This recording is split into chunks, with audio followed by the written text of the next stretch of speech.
All right, let's get the latest now with Professor Dirk Kotze, who is, of course, a political analyst, also weighing in on the developments around, of course, some of the revelations that have been tabled at the Madlanga Commission of Inquiry. Professor, it's good to have you with us on SA Today. So let's first talk about today's revelations in regards to, firstly, the PKTT dockets. We heard from SAPS component head of the Serious and Violent Crime Division earlier on, General Mary Motsepe, who totally disputed Nhlanhla Mkhwanazi's assertion that the 121 dockets that had been seized from the KZN PKTT were in fact collecting dust at the head office, but reality is that there were no further investigations during that particular period.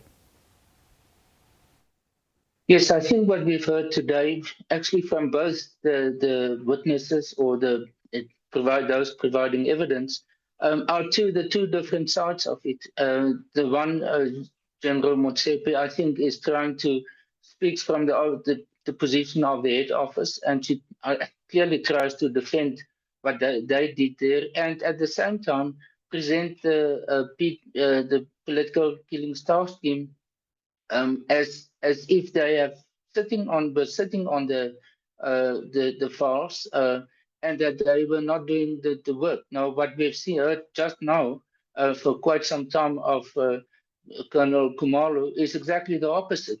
So it's going to be a tough task for the commission ultimately to determine what is the most reliable, the most credible version of the situation. And I think that is why this commission is indeed there, in order to clarify these issues, because it has become a very contested point of whether the political killing star scheme indeed was not doing anything with respect to it, while at the time when it was at the head office, what actually happened during those several months where it was.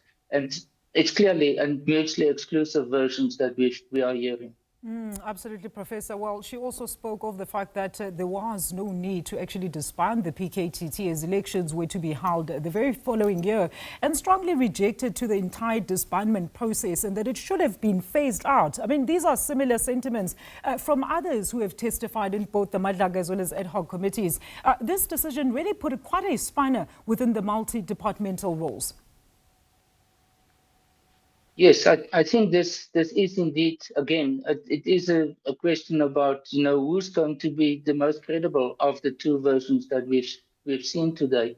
I think what the head office is now trying to present is that it was not a question about that they want the task team to be disbanded, and many people want to try to distance themselves because this is now associated with the Minister Mkhunu, as well as the Chief of Staff that appeared very recently now in Parliament. And that has become a very discredited version of the situation. So I think for their own protection, their own survival, they try to now create a distance between what has happened there and what was indeed their own role that they have played. And I think this is what we most possibly will start to see more and more at the Commission, of persons who from head office trying to distance themselves from the minister. Absolutely. That is actually quite a concern that I've actually observed throughout the latest bout of course, those that are coming to bring by evidence. A very quick one, Professor. Let's now focus on Lieutenant Colonel Khumalo's latest testimonies you've just heard there, who had been with the PKTT since its inception until its disbandment, where he also described the nature of the dockets that were handled by the PKTT, as well as its inner workings, and had a different tale as to the dockets were in fact not being pursued. There were no investigations. So this points directly to those much needed answers as to why was this even allowed to take place, Prof? Well, that's very difficult to know. You have to be really someone from within and one of the insiders to be able to give you an explanation for that.